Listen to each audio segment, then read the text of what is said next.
Hello again and welcome to another Warhammer 40k Imperial Guard Tactics video. Now today guys I'm going to be doing another tournament review video. Reports from the front lines. Once again I took the Hybrid Guard into the fires of battle through the maelstrom of war and they did pretty good. So what we're going to do in today's video, guys, if any of you have watched this style of video before, you'll know what I'm going to do, but I'll go through the format just in case we've got anyone new here today. I'm going to go through the overall sort of style and format of the tournament, what I like to call the state of play or level of play, basically how competitive was it? Was it a nice fun local event or was it more of a Shark Tank? And then we'll also do a quick list overview. This is actually a version 1.1 of my original Cadia list that I took to a grand tournament the weekend before. I've made a few improvements, a few changes, and then once it's only going to be a quick overview because I actually want to do a more in-depth list analysis in a separate video this week, so it'll just be a quick overview, and then we're going to go through game by game what the results were, how I performed, and sort of lessons learned from the event. So I hope you guys are looking forward to that. Strap in, buckle in, get yourself your favourite drink and snack, get your paint pot ready if you're going to paint along.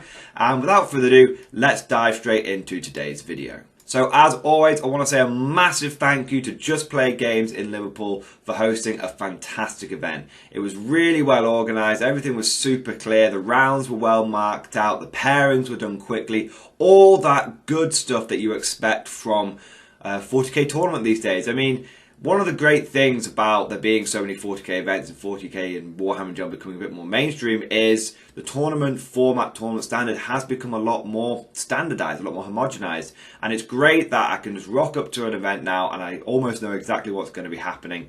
And same with Just Play. There was nothing I had to worry about. I knew when the round started, I knew how long I had for lunch, I knew who my opponent was, where the tables were, all that good stuff, what the missions were. So just a big thank you to Just Play for hosting the event and for organising it really well. And it was just a great environment, great vibe, all that good stuff. So if you're looking for a place to go and play some games of 40k, I highly recommend you check out Just Play. Now in terms of the format of the tournament, it was a one-day event, an RTT, and it was a 3-round event and there were about 30 players there. The terrain was fairly competitive, lots of line of sight blocking stuff, dense terrain as well, and lots of movement blocking terrain. Not movement blocking per se, but movement restricting terrain. So you had things like reduced your movement by 2 inches and whatnot. So a really good variety of terrain. I've actually, this is the 3rd time I've played at Just Play events where they've used a star terrain, and I have to say, it is really, really good. It's a little different to what you might see at Games Workshop or maybe something like WTC terrain, but by and large, it's really effective. It's definitely meta, it's on point, and the tables are always set up well. One of the tour organisers was going around after each game, because inevitably terrain gets moved a little bit, and after each game he went around, moved the terrain to make sure it was all set up appropriately. So that's really, really good. So hats off to the terrain, and that's the tournament format as well. Now in terms of state of play, level of player, and then also strength of list, it was very high. So you had people like Matt Robertson there, who is one of the top, if not, I would probably consider him to be one of the top Sisters players, if not the top Sisters player in the world. When he runs his Sisters, he just appears in Goonhammer articles. From what I understand, he's gone 60 plus competitive games. This is across RTTs, Super Majors and Grand Tournaments. 60 plus competitive games with his Sister Battle without a single loss. That's 60 consecutive wins. So super strong player. You also had, I think, one of the #1 Chaos players in the world running an Iron Warriors, again been featured in Goonhammer articles, and then there were all sorts of just really strong players.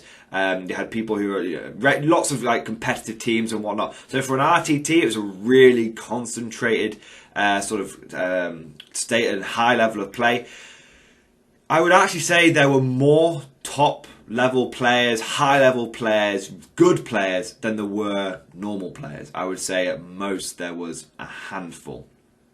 Of course, when you go to sort of a local RTT like this, there's always going to be a few sort of just local players that, you know, turn up to just test the metal and have a bit of fun. But I would say there was actually relatively few of those. Out of 30 players, I would say maybe 5 or 6 you could consider to be sort of just normal players, and then the rest of them were tournament goers. So it was pretty hardcore. And again, the style of lists that you saw there was very high. There was Grey Knights for days. I think Grey Knights were possibly the most represented faction at that event, which is, for those that don't know, after the recent balance patches, Grey Knights are in position to be the new #1 faction overall. You had also 18 Hive Guard. There was a couple of players running 18 Hive Guard. Very, we all know how good that list is. And there was obviously your requisite Drukhari and your Admech and all that kind of stuff. Plenty of Marine players. I think there was one other Guard player there apart from myself, and he was running a pretty cool list. But Guard is Guard at the end of the day. It's not the same as Admech and whatnot. And so, yeah, that was the style, just to give you an idea. So, strong players and strong lists. It was it's like drinking pure cordial, it was strong. That's what it was. There's no mixer in that stuff. So that was the state of play, and that was the sort of style of list. And speaking of lists, let's do a quick overview of what I decided to run at this event. So for those of you that saw my last taunt video, this is essentially a slight evolution, a version, I wouldn't call it a version 2, it's very much a version 1.1 of that original Cadian list, but it does have some key differences. So I'll go through what I took. I'm not going to go into the in-depth tactics too much, they'll be reflected in the games, but also, like I said, I'm going to be doing a video later this week with a full breakdown of the Cadians, of this list, and lessons learned and why I ended up taking the choices that I took. So let's go through the overview first. So we've got a couple of Leman Russ Demolisher. So should say this all fits in 2 detachments, 1 battalion, and 1 patrol. Over those 2 detachments, I have 3 Leman Russ tank commanders. Now, 2 of those Leman Russ tank commanders have got Demolisher Cannons and triple heavy flamers. Every single time I think about taking the triple heavy flamers off, they end up proving their worth in a game. They're just a consistently just decent upgrade for a unit that, without spotted details, does need to get quite up close and personal. So triple heavy flamers, yeah, really like those are my demolishers.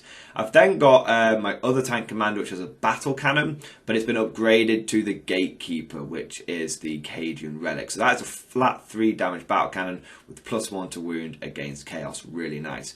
I've also given him in this list now 3 heavy bolters. So in the previous iteration of the list, I had a las cannon and 2 plasma cannons. In this version of the list, I got 3 heavy bolters. I had to drop those down from plasma cannons and las cannons and heavy bolters to save a few points to make the rest of the list work. But also what I realised is I was massively overspending.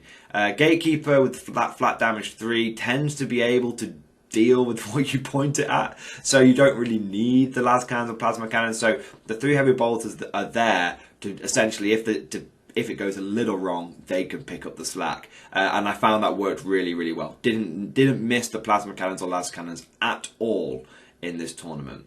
And likewise, I've then got Pask, and similarly, I used to take him with plasma cannons and las cannons, and they were very effective. Don't get me wrong, they were very effective. But what I've tended to find is Pask, because he hits on 2s, his main battle cannon can do the majority of the work. And then you can use the heavy bolters to finish off what Pask doesn't quite do, because he still has Blizzard Skill 2+. I then had 2 full payload manticores. Nothing much to say about these guys. Absolutely solid units. The flat damage 3 really, really helps. In the Cadian detachment, sometimes you do find that they end up rolling a little poorly on their random number of shots, but you can always use a CP to try and rectify that. But by and large, they performed okay. They don't blow anything away in one go, but they are a solid unit that consistently you can use to finish off something that the main tanks haven't quite finished off yet. I then had, in terms of infantry, 2 blocks of conscripts, 1 of 30, 1 of 28. Simply couldn't quite afford all 30 in that last block. But one of the things I like about conscripts is you can, you drop a conscript here and there to make up the points, which you obviously can't do with infantry squads. Speaking of infantry squads, I had 6 of the bozos, no upgrades whatsoever, and again, it's a little bit more MSU, so that had a bit more flexibility. Not everything tied up in 4 blobs of conscripts like I did in version 1.0 of this list. I then had Creed, because Creed is all you need. He is an absolute beast. Couldn't possibly think of not running him in the Cadian list. He is the same cost as a platoon commander and a company commander, but he has a 12-inch order bubble, which is really, really nice. And honestly, every opponent, when I told them I took Creed, was like, why do you take Creed? And by the end of the game, they were like, That's why you take Creed, because of the 12-inch order bubble. It's just that good. Last but not least, what have all these little drops from the version 1.0 list have been used for is we have got ourselves 3 Scout Sentinels with multi-lasers. No, I haven't put heavy flames on them or anything like that. These guys have one job. They are there to help clear chaff, and if we're facing Grey Knights or Thousand Suns or anyone else who likes to get a turn 1 deep strike charge like bollocks thing off on us, then they just stop it. And I had a practice game with them before I finally committed to this list. And in that practice game, I faced Grey Knights, and if I hadn't had those Scout Sentinels, I would have been absolutely spanked. And it was thanks to Scout Sentinels that I was able to squeeze out a nice cheeky draw. So, can't complain with that. So there we go. That is the list. That's the sort of the overview of the differences between that and version 1.0. But yeah, that's everything on the introductory side of things. Let's crack on with game 1. So my first game was against Grey Knights. Talk about jumping straight in the deep end. Taking on what can be considered one of the top factions at the moment, certainly one of the top 3, and against a really good opponent who was an absolutely lovely chap called Dara. We had a little bit of a chat throughout the game and after the game as well, and it turns out that Dara's actually played at ETC for Team Northern Ireland a few times, so, you know, really knowledgeable guy, knows what he's doing. He's bringing his Grey Knights out again, and to be fair, like this was like his sort of 4th or 5th game with them, but you know, he had a good list and he seemed to be knowing what he was doing with them, and overall he was just a really nice guy. We had an absolutely fantastic game. You know, we had one of those games where everything's just above board, we're both just playing what we know, but also relaxed enough. You know, it's only a one-dayer. And so, you know, if I made a mistake, he'd let me take it back, and likewise when he made a mistake, I was like, look, just go back there, don't worry about it, that's fine. And if he said, oh, I forgot to do that, I forgot to do Rod at the end of turn 1, I'd be like, just do it, man, don't worry about it. So that's the kind of game we had, and it was just really nice way to start off the tournament. I know that the reason I always mention what my opponents are like in these games is, one, that, you know, as much as we like talking about 40k and statistics, all that kind of thing, it is a human game at the end of the day, and 2, a lot of people have this perception that when you go to a tournament, you're going to come across whackers and all these people that give a negative name to the game. It is so rare to come across. If you go back and watch one of the tournament games, you'll notice that nearly every single opponent that I've had has been absolutely fantastic. And I just like to make that point. It's a slight tangent, but I just wanted to highlight that. Anyway, back into the game. So, the mission was Scorched Earth. That's Dawn of War deployments. We were playing on the long edges facing each other. Classic 40k deployment. There's 6 objectives. You've got to hold 1 for 5 points, hold 2 for 10 points, hold more to get the extra 5 points or 15 points.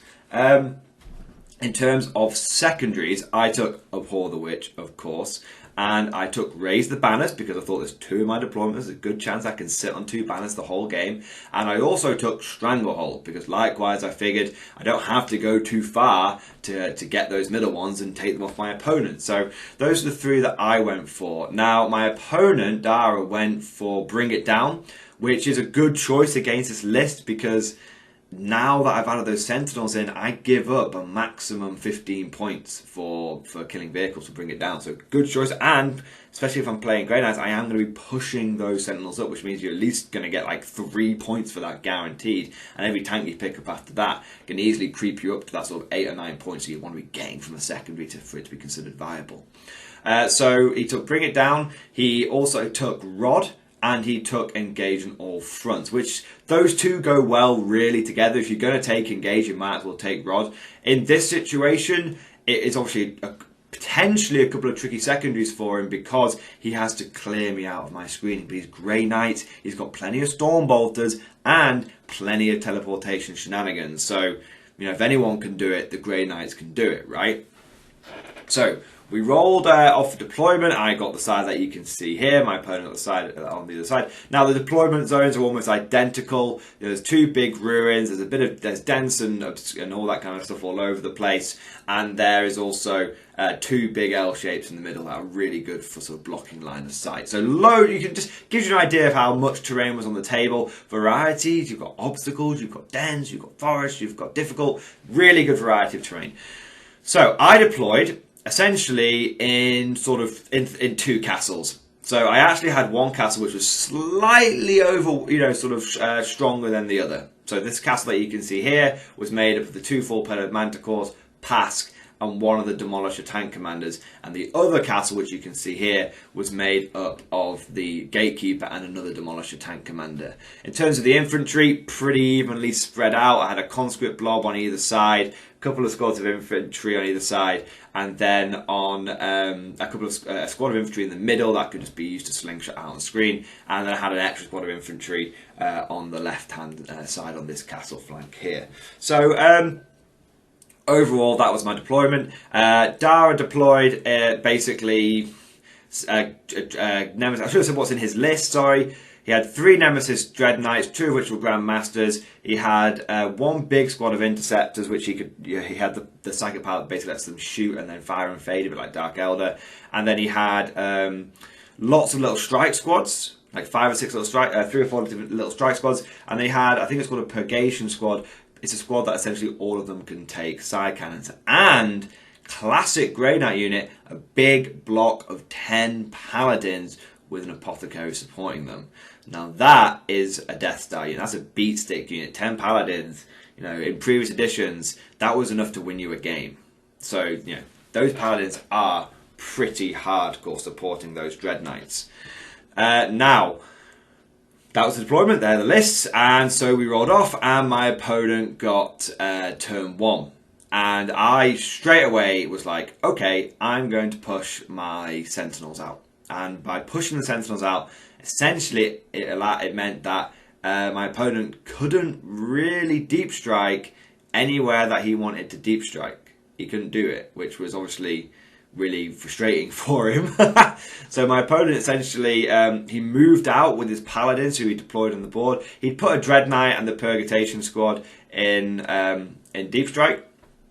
But essentially, his Dread Knights moved forward, and his Paladins moved forward, and his jumpy dudes jumped out, shot, and then jumped back. Now, in terms of casualties this turn, I took relatively light casualties. A couple of the Sentinels died, but the one in the middle actually lived amazingly. But they died in the shooting and psychic phase, which meant my opponent couldn't slingshot his guys at the board by trying to charge them, because Scout Sentinels are just so weak. My opponent massively, he didn't even really want to kill them. He just sort of just did it without even really thinking. I was like, oh, that was a bit too easy. And then he essentially sort of blasted away about sort of 20 infantry or so from a couple of squads. So light casualties to 1, couple of Sentinels, about 20 infantry, not too bad. We can take that. So then it came down to the guard turn. And in response, we blew apart one of the Nemesis, the regular Nemesis Dread Knights, just the one, normal one. Just blew that to pieces, and we forced our opponent to use his shunt on one of his Grandmasters. So one of the Grandmasters has a shunt, one of them has a 3-up invulnerable save that can pop once, both those abilities are once per game. So we baited out the shunt with the Demolisher Cannon. And then we kind of went to town. So Pask and one of the Demolisher tanks blew up a Nemesis, the regular Nemesis, and then the Gatekeeper plus the 2 Manticores plus one Demolisher Cannon tanks went into the Paladins and reduced them down to 3, and then 1 more ran away. So we reduced that Paladin blob down from 10 to 2 in 1 turn, which is pretty hardcore. That just goes to show the firepower of this guard list. And I've said it before, I'll say it again. If you want to get into a firefight with me, I'll happily oblige you. This list, it does the firepower, okay? So that was turn 1. Now turn 2, my opponent really, as you can see from this picture here, was still struggling to get anything through screening-wise. And he could have brought his reserves in. But he was thinking, he said, like, I've left them off on purpose. I don't know if it's the right move or not. But if I bring them in now, I'm basically going to bring them into my own deployment zone. And I don't want to do that. I want to see if I can clear away some more screens this turn. And then hopefully bring them in turn 3. So that's what my opponent did. So this time, turn 2, my opponent really focused on my infantry. And he deleted, probably I'd say about 40 infantry overall, but he still put things like, because he had like a side cannon or 2 in his strike squads, and he had obviously he's got some big guns on his Dread Knights as well. So he continued to put his big firepower into the Lehman Russes, And one thing I can tell you for certain is Lehman Russes, the 2-up save, are super, super durable. Super, super durable. And those regular old side cannons were really struggling to do any damage to me. And even when they got through, even when they got like they hit the wounds through, I'm on a 2-up save, I'm on a 3-up save because of you know, they're only AP -1. It doesn't have a huge amount of CP to juice them up. So yeah, a lot of his big firepower bounced like big time. So, and again, I kept screening him out, so his Dread Knights just could not get into combat with me. I mean, just the stat Sentinel living in the middle really just really scuppered his plans. So the end of turn 2, basically I've lost about 60 infantry, and I do lose all these Sentinels. And a couple of my tanks are damaged, but not destroyed. And both of the ones that were damaged were the Demolisher tanks. They were doing their job. Those Demolishers were just drawing fire.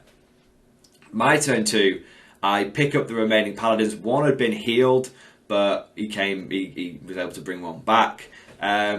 So he was on 3. I picked up those. I picked the Apothecary supporting them. I killed the Nemesis Dread Knight in the centre by just burning like Hail of Fire on it because it's a vehicle. So Hail of Fired, Pask into it, just blew it away. And it did take all my firepower to do that. I was a little cool on the dice rolls, but essentially I cleared out what I wanted to clear out. I think I picked up a 5-man strike squad as well. Now, turn 3, my opponent's turn 3 rolls round, and he's not broken through because the conscripts are pretty much all gone, but now the regular infantry are just like they're just filling out. They're just doing the same thing. Turn 3 comes down, and my opponent, and we're actually running low on time at this point, and we're only going to get to turn 3, and you know, me and my opponent were like, we're not going to talk it out because like that's just not how I always let my opponent decide if they want to talk it out or not. My opponent's like, no, when it's that turn 3, we'll just dice down it, and wherever it is wherever it is, and I was like, yeah, that's fair play, and because I don't really mind which way we do it, to be fair. And turn 3, my opponent comes in and he manages to get one of the Lehman Rust tank commanders. But that's it, and he kills a bit more infantry, but that's it, because he's running pretty low on the ground at the moment. His Purgation Squad comes in and just does nothing because it's still trying to batter its way through Lehman Rust armour, and the balance patch is amazing, and 2+ armour on Rust is fantastic. So he just didn't really do a lot. He's petering out, and in my response, I don't even like target the last Grandmaster because it's my last turn. It's going to be turn 3 in this game. And like this is the first game where I struggled for time with this list. I think it was just me and my opponent were both just taking it really chill this first game. I would not put the blame on either player's feet for us only getting to turn 3. It just sometimes it just happens, especially when you're running a complicated list like Grey Knights into a big list like Guards. Sometimes it just happens. But we got to turn 3, and I basically just pick up 2 random strike squads because that helps me get up Hallmarks the Witch, and we count up the points, and it's a victory for the Guard because basically I've been on 2 banners the whole game, so I've got like 6 points for that, and I got another couple of banners at the end of the game, I should say, because I placed them down, and then at the end of the game we got them. So I get about 8 points for banners. And then I maxed out Abhor the Witch, and I got Stranglehold for 3 turns to 9 points. My opponent only got Rod off twice, which means he only got 4 points for it. He got Engaged once for 2 points, and that was basically it, because after that he couldn't get into my deployment zone. And then he only got like 5 or 6 points on Bring It Down, because he killed the 3 Sentinels and a Demolisher, so we got 5 points. So I was winning on secondaries, and then in terms of primary, I ended up being on like 30 points for primary, and my opponent was on like 20 points for primary, something like that. So when all the scores were settled, I don't know exactly what the scores were, guys, but when the dust had all settled and everything, basically it was about 71 points to the Guard, and I think it was about 50 points to the Grey Knight. So it was a decent win in favour of the Guard. I think if it had gone on, it would have continued a similar matter. I probably would have ended up getting more primary points, which would have helped. But yeah, as it was a decent win. Happy with that. And that was game 1. So lessons learned from game 1. really, really glad I had those Scout Sentinels, because if I hadn't had those Scout Sentinels, I'm pretty sure this game would have been massively more in my favour. As it was, those Scout Sentinels essentially just kept the Grey Knights out of my board the whole time, stopped them from getting rods, stopped them from getting engaged, stopped them from getting turn 1 charges, and yeah. So men of the match proved their worth, 105 points of just fantastic anti-Grey Knight units. So men of the match is the Scout Sentinels. But that's everything for game 1. Now let's take a cheeky gander at game 2. So going into game 2, oh how the gods like to play with me as if I was one of their puppety playthings. The algorithm, whatever mysterious algorithm does tournament pairings, truly sought to give me a difficult time this day. Because despite the fact that I had only won my game sort of 70 points, you know, fairly middling win, I ended up being placed against Matt Robertson, who I mentioned at the beginning of this video is one of the best Sisters players in the world. And actually, we have crossed blades many times, both in tournaments and regularly, because we both go. He actually runs the club that I play at normally, and so he has a really, really good Sisters list, and he knows exactly what he's doing with it. He knows Sisters like the back of his hand, and so the way the pairings worked was that basically it's winners play winners, but it's randomised. It's not based on how big your win was. So even though he got like 100 points in his first game, there was a 30-point difference. The cruel gods of whatever Warhammer, whatever overlooked Warhammer, the Chaos Gods, the God Emperor himself, maybe he just wanted to test me this day. But I was going up against Sisters. So not only have I gone up against Grey Knights, one of the best factions, but I'm going up against Sisters, who are one of the best factions now that Squig Buggies have bit the dust, and being run by, you know, one of the best players in the world. So this was a difficult game, and it was essentially a bit of a foregone conclusion. But of course, we played it out because at the end of the day, 40k is a dice game. Now, why do I say it's been a foregone conclusion? Well, Matt essentially has the aggression. The way he builds his Sisters list is it's like all aggression, all the way, smash, smash, smash, smash, smash, smash, smash, and then whilst you're busy clearing that out, he is just scoring all the points. And he doesn't get points for killing stuff. He does things like Leap of Faith or Beacon of Faith, whatever it is, and then combines it with like banners and other things, so that essentially you're so busy clearing his aggressive units out, which have always, you know, have got loads of shenanigans and whatnot, and always able to use like cover and whatnot, that by the time you clear them out, it's already too late. You can't catch up.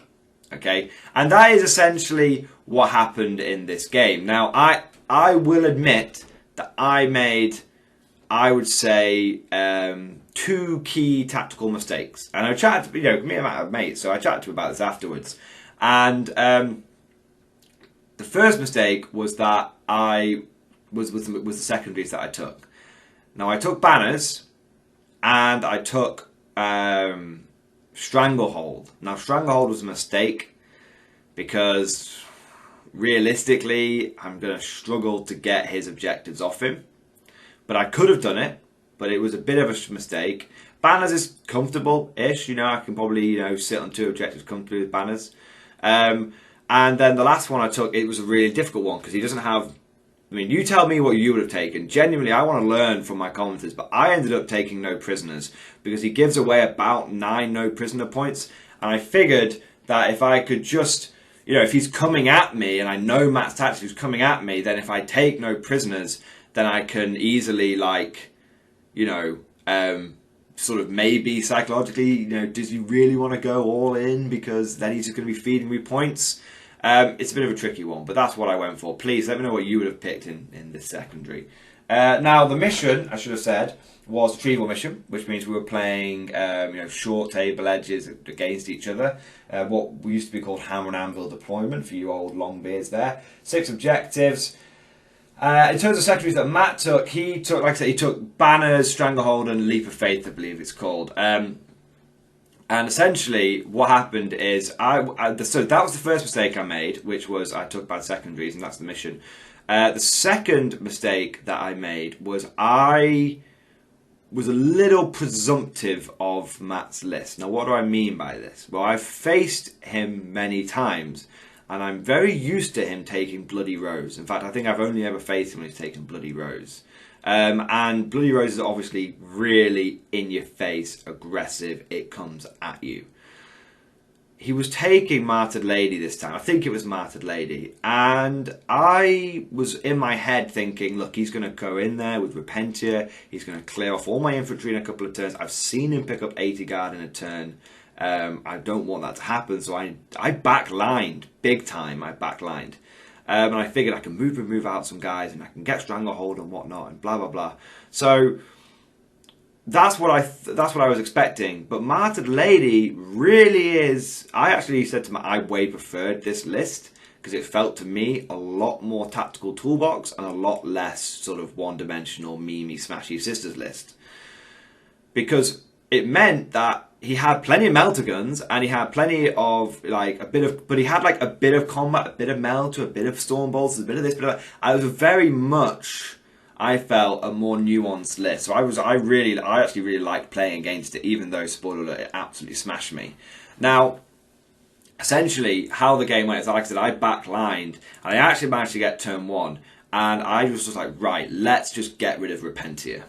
So the only things that I could see turn 1, he actually had hidden everything really effectively. So I didn't actually. The only things that I was able to kill was with my Manticores. So I launched 2 Manticores into a squad of Repentia. It was like a 10-man squad of Repentia, and I managed to kill them all, which is really nice. So I was like, great, that's one of the 10-man blocks of Repentia dealt with. There's only 2 10-mans and a 5-man, so I can deal with this, right? It might have been 7-man, I can't remember. Like, I'll say man, person, woman. Anyway, it was a 10-strong unit, and basically, I managed to kill this. It's like, right, yes, boom, that's one of the threats on that flank dealt with. And it actually did make a big difference. So then it came over to Matt's and he played it super cagey. His list, like I said, was a couple of Repentia, a couple of Retributor, literally two of basically everything with Celestine and some Saxons and loads of bodyguards and everything, and loads of characters. He did have 7 characters, but I was never going to get near any of them because he just hid them. Basically, he just hid them and used the buffs and then slingshotted people forward.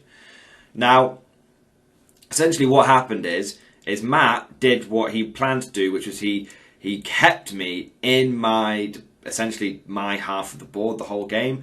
So I got Stranglehold turn 1, and then I didn't get it turns 2, 3, and 4, but I did manage to sort of break through finally on turn 5 and get 1 more Stranglehold point. But I was essentially kept in my deployment zone for a really long time. I did, however, kill loads and loads of stuff. In terms of what I lost, I lost 1 Leman Rust Demolisher and the 3 Sentinels, and then I lost probably 100 infantry. I had about 20 infantry left by the end of the game. And what I killed was the Zephyrim, I killed all the Repentia, I killed all of nearly all of the Retributors, and so after the dust had settled, the only thing that was really left was his sacrosancts, and like his sister blocks. They had 15 sisters that he just sort of had to set on his objectives, but it took me forever to get through them because he was feeding them in a bit at a time, and I couldn't push out because if I pushed out, my screens would have been too thin. So he ended up winning. In terms of points, he kept me off the primary as well a lot of the time.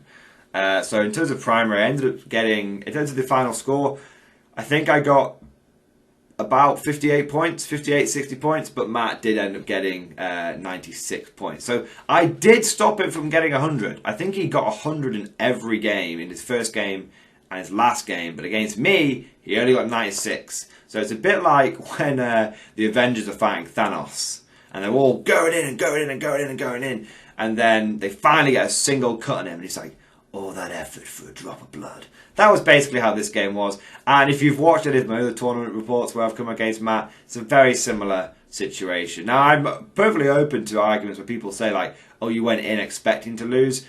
There's definitely that was on my mind, but it didn't affect me. Whenever I play Matt, when it's at the club, we take, it's more casual. When it's at an event, I do always try my hardest to smash him, but he's just a really good player, and he doesn't misplace anything, and it's just difficult.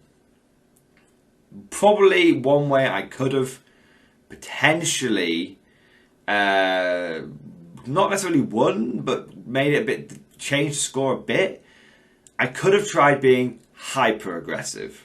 I could have tried pushing everything into the middle early on, accepting that I'm going to take casualties, and that because he doesn't have a lot of deep strikers or anything like that. He did have a few strategic reserves, but with the aim being that rather than Matt keeping me in my sort of third of the board, I make sure the fight stays around the middle and I can get more angles on stuff with my tanks then. The reason I don't think that would have worked is because I only have 120 infantry. And even when I was playing ultra defensively, I still lost the vast majority of them. I must have lost 80 infantry, 90 infantry, easily in this game. And if I'd gone ultra aggressive, I would have lost all of them. And then my tanks start getting tied up. And it only takes 2 or 3 sisters to break through and tie up a tank for essentially that tank to be neutralized. Unless it's like one of the Demolisher variants, then obviously it's can flame its way out. But still, not ideal. Not ideal at all. So I think if I was to play it again, I'd try being ultra aggressive. But realistically, I think this game is a tough matchup for Guard. I think it's tough. However, I definitely will console myself with the fact that I did take some points off Matt, which is personal achievement as always, and that once again I won the firefight. Handily won the firefight. Just blasting sisters off left, right and centre, clearing them out. But yeah, unfortunately it took one of the great weaknesses of this list and of Cadians in general is that often you often have to play defensively, and that in certain matchups can mean you unfortunately suffer on the points, which I did in this case. Essentially what I tend to find with Cadia is if you can win the firefights in 2 turns and then really push out turn 3, 4 and 5, at the latest push outs turn 4 and 5, you can normally make up for it. But if it takes you till turn 3 to clear it and you only have if you only really have sort of a bit of turn 4 and turn 5 to claw it back, you generally don't manage it. That's the weakness of this list. Matt saw that weakness and he exploited it handily. So fair play to him, very well deserved. As always, Matt, if you end up watching this video, I hate you, but I love you at the same time. Anyway, so that was game 2. So on 1 win, 1 loss, but still managed to get sort of 50, 60 points, which shows it's not a bad loss at all. 2 decent scoring games. Out of the 200 possible points, I'm on about 130 now at this point, which is not bad. Not too bad at all. One thing I want to mention here is the Scout Sentinels, which obviously in this game they didn't have a huge amount that they could do in terms of pushing things back, but they did achieve 2 small victories for me. And I want to keep a tally on the Sentinels because obviously they're they're the new to this list, version 1.1. One thing they did is they helped push out Matt's strategic reserves. I had them on the flanks and I just kept them sort of just ahead of my infantry unit. So one thing they did is they definitely helped keep out the strategic reserves. You can see on this picture on the bottom left that that's where Matt ended up having to bring them in. And the other thing is they actually weren't too bad against sisters this game, because either they were firing into fair enough, they were firing into power armor, but they're strength 6 of those multi-lasers, which means they're wounding on 2. So if I tended to hit, I tended to wound. And more importantly is sisters have Repentia. Repentia are pretty weak in terms of their save. I think they're on a 5 up or something, like a 6 up, 5 up if you want to pay or something. Not a super strong profile. So I'd say that the 3 Sentinels this game accounted for 3 or 4 Repentia and a couple of regular sisters. Not too bad. I don't know if they made the points back, but they were between the 3 of them. They did manage to kill, I'd say between 5 and 6 sisters models, which is way more than you expect from a multi-laser. So even in a game where they weren't super good, they still were able to contribute. Can't go wrong with 36-inch range. It does tend to be enough in a lot of boards. But anyway, that was game 2. So I'm on 1 win, 1 loss, and yeah, let's just see what happens in game 3. So game 3 comes along, and the cruel gods of the algorithm are not finished with me yet, because I end up getting massively paired upwards. Now, essentially what happened is someone dropped after game 2, which meant there was an odd number of players, which then meant that one of the losers essentially had to get paired up into the winner's bracket. And that just happened to be me, guys. So I ended up facing off against a lovely chap called John Shaw. But he is on track to be #1 Chaos Space Marine player in the world, according to the Frontline Gaming stats. He had gone 2 100-point wins up until this point. So he's on 200 points, I'm on 130 points. It's just, again, the way the cruel gods of the algorithm ended up working.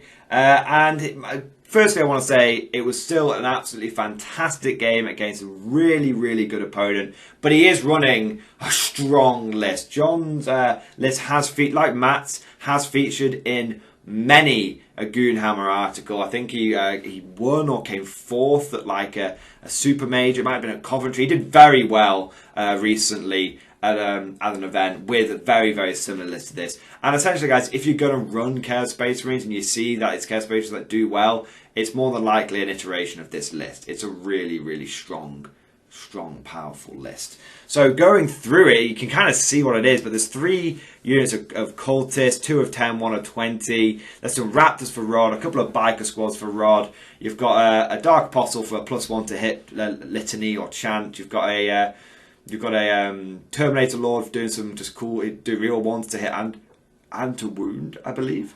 And then he's also got obviously the main show is Forge World, My Kingdom for Forge World, because he's got 2 Decimators with the D3 with the mortal wound cannons. He's got 2 Leviathans with the Gravflux bombards and the big siege claws, which just absolutely wreck tanks. And then he's got, you love them, you hate them, you know them, double Volkite Contemptor Dreadnought. Never leave home without 2 of those if you're a Marine or Chaos Space Marine player. All of this is in Iron Warriors, which means that it's really, really good because Iron Warriors love their dreadnoughts and their siege engines and whatnot, and their demon engines. And on top of that, he's got a cheeky little Scorpius Whirlwind, so he can play the old artillery dual indirect fire game. Now, the mission was sweep and clear, which means you've got it's the direct assault one, so it's table quarter deployment, 5 objectives, and interestingly, I was on the same table I was game 2, which is why I haven't bothered taking a picture for you. It's literally exactly the same table, exactly the same terrain layout as game 2. Now, that's really interesting because that table plays a little bit differently when you're doing corner deployment, because there's lots of terrain round the flanks for like flanking maneuvers, but the center is a little bit of a killing zone. Certainly a little bit of a killing zone. So it was a bit of an interesting game. Now, in terms of this matchup, obviously at first I'm thinking, bloody hell, I'm absolutely screwed. I'm going to go 1 and 2. This is really, really bad. But 2 things work in my favour. Firstly, I have more objectives secured than him, significantly so. And secondly, I outrange him, big time. Longest range gun he's got is like 45 inches essentially on his Volkites. I don't know what the Whirlwind's got. I mean, that's pretty long range, but that's not anti-tank. In terms of the tank duel, a lot of his firepower, those soul burners on the Decimators and the Gravflux bombards and whatnot, they're like 24 inches. And he's got like some mega Hellforge crack missiles on top of his Leviathans, but they're 1 shot each. And they're, so they're not too bad. But the point is that his longest range gun is for this duel that we're going to be engaged in is 45 inches, and my shortest range gun is my battle cannons. I'm not including the demolishers because they're like my my brawlers and my bruisers. They're going to be doing other stuff. But like in terms of the long range duel, we're looking at my range is 72 inches and his is 45, and then I've got the manticles which are 120 range. So I massively outrange him. So that's a really big point in my favour. And what have I said time and time again? If someone wants to get into a firefight with me, I will happily oblige them. And here's a Chaos Space Marine list which specialises in firefights. It's a shooting list. 2 of those dreadnoughts are semi-combat related, but they're still pretty much shooting related. Now, so it's kind of interesting. If you line our 6 big hitters up against each other, he's got 2 Leviathans, I've got 2 Demolishers. He's got 2 Decimators, I've got 2 Battle Cannons. He's got 2 Volkite Dreads, I've got 2 Manticores. It's kind of interesting. It's kind of interesting.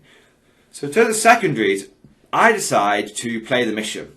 I decide I'm going to win this on points. I may win the firefight, but these dreads are going to be tough. Iron Warrior dreads are tough. So let's not bang on the fact that I'm going to kill a lot, and let's bang on the fact that I out-obsec him. So, big time. So I ended up taking Direct Assault, which is the mission-specific one, where if I take the middle point, I get 3 victory points. And I also took Stranglehold, which likewise is a 5-objective game. If I can hold 2 of my own and take the middle one, I'll get another 3 points. So potentially just 6 points a turn, every turn. Nice. And I also took Banners, because apart from the bikes, he really doesn't have a lot of maneuverability. And outside of the Whirlwind, he doesn't really have anything that can deal, go ignoring line of sight. So that's my plan. Now, in terms of deployment, my opponent realizes very quickly that he is on the back foot and he has to make a really hard choice. Does he deploy everything on the line and bank on getting turn 1, which is very, very risky? Or does he end up hiding the majority of his stuff, but that means he's going to be out of range of my long-range hitters for at least 1 turn. He'll be in range of some of my shorter range stuff like my Demolishers, but in terms of my long-range hitters, he's going to be out of range for a turn or 2. Now, my opponent decides to go with kind of like a 2/3 hidden, 1/3 out kind of approach. So he has his 2 Leviathans up close and personal, and I actually respect that, because those guys are tanky. If anything can survive out in the open, those guys will do, right? So he ends up putting those out front, but he hides his Soul Burners, and he hides his Volkites, and he hides his Whirlwind, and then he puts 20 Cultists on one flank, and he puts 20 Cultists on another flank. Oh, sorry, 10 on one flank with the bikes, 20 on another flank, and then 10 hold his home objective. My deployment is my 2 Manticores and my 2 Million Russes hide behind my big L-shaped terrain. I hide the majority of the infantry, apart from 1 unit of Conscripts which can't hide. And the only 2 tanks I'm unable to hide are my 2 Demolishers. I actually put the Sentinels and put them way at the back because my opponent had taken Bring It Down. I was like, they're 3 points I don't want to give him. I should say my opponent took Rod, Engage, and Bring It Down against me. Now, my deployment was like, infantry's hidden on, blob of conscripts, backlining in reserve so I can moving forward if I need to. 30 infantry on one flank, 10 infantry on my home objective, 20 infantry on another flank, and a blob of conscripts out front, basically because I had nowhere else to go but backline as best as I can. So my opponent ends up getting turn 1, which is a little annoying because I could have done with having an extra turn to hurt him. But he moves forward and starts firing. Now, praise be the Emperor for the balance patch, because he launches all 6 of those one-shot Hellstrike, Hellforge missiles at one of my Demolishers and doesn't kill it. He brings it down to 1 wound. Okay? And he then fires like some Volkites and some crack missiles and whatnot. And the crack missiles aren't in range, but his Gravflux Bombards and his Volkites go into one of my other tanks and degrade it. They take 6 wounds off it. But I lose a smattering of infantry, but I don't lose either Leman Russ. So at the beginning of my turn, I actually then play Relentless on the 1 wound Leman Russ, which gets Demolisher, which gets it so it can act on full profile, and I do Jury Rigging on the other one, which takes it from its middle bracket to its top bracket. So actually, he doesn't impact my firepower at all. I then move my infantry around. So I actually take I make sure that he's only going to get 5 primary points. I get Stranglehold and Direct Assault, and I place down a banner and take a third objective as well. So I really started screening them out. I'm way ahead in terms of points. Straight away, bam, 6 points in the bag. Got a banner down, and I'm holding 3 objectives comfortably. I'm actually on 4 objectives, so my opponent's going to have to clear me off 2, which means I should get 10 points in my turn, right? And then all my firepower goes in, but my dice is a little cold. I actually end up burning all my CP turn 1, every single one. And the end result is I end up killing a unit of Bikers and one of the Dread Knights, one of the Leviathan Dreadnoughts. But it takes everything to come on the Leviathan. My opponent's a little lucky, I'm a little unlucky, but I do manage to get one down. And that's pretty big, because those guys are the ones that are in my face at the moment. Turn 2 comes around, and my opponent only gets 5 primary. And he's in a little bit of a tricky situation. So his remaining Leviathan moves forward But his like decimators and stuff are still not really in range of what they want to be in range of. They're still really struggling. But my opponent does manage to, essentially, he kills the 1 wound Lehman Russ, but the other Lehman Russ Demolisher that was on 7 wounds actually survives on like a couple of wounds. So he's actually kind of okay, because my opponent couldn't put everything he wanted into them because he had to clear off the infantry, which I'd put on his objectives and on the middle objective as well. And amazingly, after the dust settles, one of my infantry guys, after morale and everything, survives on the middle objective. And that is huge, because it meant I was holding 3 objectives. So beginning of my turn 2, because of that one guy that lived in the middle of the board, I get 15 primary. Smash it. And then, even if he doesn't do anything, I'm still, if that one guy didn't do anything, he's still on 3 objectives, which I've already got direct assault and stranglehold. So I'm on 15 points and I bang another 6 points to the docket, and I get a banner point this turn. And that one living guy plants a banner on the middle objective, which means my opponent has to come and take that off me. He can't just shoot me off it. He has to put something on it as well to rip my banner down. So that really, he's got to redirect something that way now. So really just mess him up. And I also managed to plant a banner on another objective as well.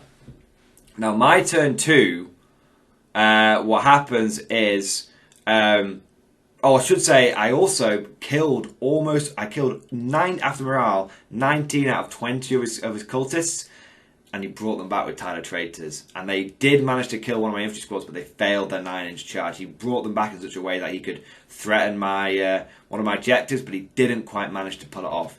In return, my turn 2 comes around, and I tie up his Leviathan in combat, because it actually isn't very good in combat against infantry. It only gets like 5 attacks. So I tie it up in combat. I tie one of his soul burners up in combat with like a remnant of 4 conscripts and an infantry squad sergeant. And tied that up in combat. So his soul burners aren't having a great time. I blow the other soul burner up with my firepower, and we have a conscript versus cultist battle, which ends up resulting in a fantastic double 6-inch first class on fire, followed by a double 6 charge from a unit of 30 conscripts into a unit of like what was left of 20 conscripts, like 7 or 8 cultists. And my conscripts go in there and skewer down to the last dice roll, skewer the last cultist. So cultists versus conscripts, conscripts win. Boom! So that was really, really cool. Nice little sort of slap fight over there. So I've cleared his cultists out. The conscripts managed to get on an objective by doing that because of the way they're like a big unit, and then like I said, I get direct to stronghold. So my opponent at this point realizes, like, hang on, let's just take stock for a second here. I've lost a Leviathan, one's tied up. I've lost a Soul Burner Decimator, and another one's tied up. I've got 2 Volkite Dreads, but that's pretty much the extent of my firepower this turn. This isn't looking good.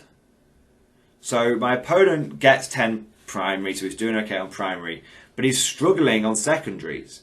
So it takes, his Decimator does manage to kill its way out of combat, but that's it. It does manage to, his Leviathan manages to kill its way out of combat, but that's it. And the Volkites do manage to pick off the wounded Demolisher, but that's kind of it. It comes around, that's his turn 3. It comes around to my turn 3, and I tie up his Leviathan with another 10-man infantry squad. I just moved it over there, just tied it up. I use a little remnants squad to get direct assault again, and stronghold again, and I blow up his decimator, his raptors which he rodded with, and his bikes. So it gets to the end of turn 3, and my opponent's like, I've got a Leviathan which can't do anything. And I've got 2 Volkites which aren't really, which are struggling to do damage to tanks because of the they're still not really at great range. He's had to keep using them to clear infantry to try and stop me from getting, keep tying him up and whatnot. And it becomes very clear to my opponent that actually I'm massively ahead on the points. And so we play the remaining turns out, but basically, guys, the remaining turns are me feeding his Leviathan, 1 squad at a time, keeping it tied up. whilst basically killing everything around it, and just continuing to max out points on direct assault, on primary, on stranglehold, and my opponent struggling to get into range and to be able to effectively combat my heavy armour. You know, Volkites into 2-up saves is not good, especially when they're going through some dents. So the end result was actually a massive win for the Guard, and I ended up getting 96 points. I just dropped 4 points on banners, and my opponent got, I think, between 50 and 60 points. So it was a big, big win for the Guard. But I want to say a massive thank you to my opponent, because it was a difficult game for him. It was a difficult matchup for him, but he was totally cool throughout the whole time. We had loads of laughs. It was really, really fun. So massive thank you, John. But yeah, that's it. So after all said and done, the Guard were on 2 wins and a loss. But let's go into the final thoughts and summary. And so that was it, guys. The event was over, 3 games down, and the Cadians had performed very admirably. 2 wins, 2 convincing wins, and 1 loss that, whilst it was a big loss, I still managed to get over 50 points, and I still managed to, you know, take a couple of points off my opponent. So nothing wrong with that. In terms of lessons learned from the event, really enjoyed the Sentinels. In the first game, they were invaluable. In the second game, they were able to contribute. And in the third game, they didn't do as much as I would have liked, but they still were able to do a bit of move blocking and war shenanigans when the infantry started getting a little bit thin, and didn't want that Leviathan breaking into my castle. So it was a really, really good event. The Cadians acquitted themselves nicely. Having the extra MSU infantry squads definitely helped. Only really needed the 2 blocks of conscripts, saved me a CP and gave me a lot more tactical flexibility. In terms of CP spend and all that kind of stuff, this list is still very hungry for it. I don't think I ever got past turn 2 without having any CP left. You know, I spent it all one game, spent it all in one turn. So, you know, 8 CP in one turn. So there you go. But overall, absolutely fantastic event. Really, really well run. Very proud of the Cadians. They're doing pretty well. So if we take a look at the end result with version 1 of the list and version 2, if you include one of the practice games that I played 9 proper games with it. So I've played against, and with those 9 games, I've got 4 wins, 2 draws, and 3 losses, which isn't too bad. I mean, that is, you know, 6 out of 9 of those games were not losses, were sort of wins or draws, which gives it like a 66% win rate. And if you sort of count the draws as like half wins, then it's kind of like 5 wins out of 9 games, and that's kind of like a 55% win rate. So I'd say comfortably that sort of this list has the ability to sort of get like to go like 3-2 at an event, or 2-1 at an event, and I'd say it's got a comfortable 60% win rate. So I'm pretty happy with that. Where do I go from here, really? Well, I've kind of like tried out Scions to death, and I've kind of tried out, you know, like Cadians a lot. I mean, I know it's been a really short space of time, but I've actually played, you know, 9 games with this Cadian list, and, you know, 8 of them were in tournaments, and 1 of them was a proper tournament practice as well against Grey Knights. And, you know, so it's pretty tough. You know, it's a good list, it's got good firepower, but we'll have to have a little think about where I go next. I've got one fun event, which I probably won't do a video on because it is literally just a bit of a meme event. But apart from that, coming up, I've got maybe 1 other proper event in January. So I've got to decide what I'm going to take for that. It's a grand tournament, 5 games. Do I take Scions? Do I take Cadians? Do I take a mix? I don't know. I'll have to have a little think. Put it down in the comment section below what you'd like to see me run. Anyway, I hope you guys have enjoyed this video. Thank you for watching. As always, I want to say a massive thank you to the Patreon supporters. It's thanks to my Patreon supporters that I'm able to go to like tournaments in quick succession like this and get the codexes, go to the front lines, do the battles, and come back with them. So massive thank you to the Patreon supporters. You guys are legendary. If anyone is interested in supporting the channel via Patreon, please check it out. There will be a link down in the description below. But without further ado, thank you for watching. I hope you guys enjoyed this video. And of course, as always, I'll see you guys next time.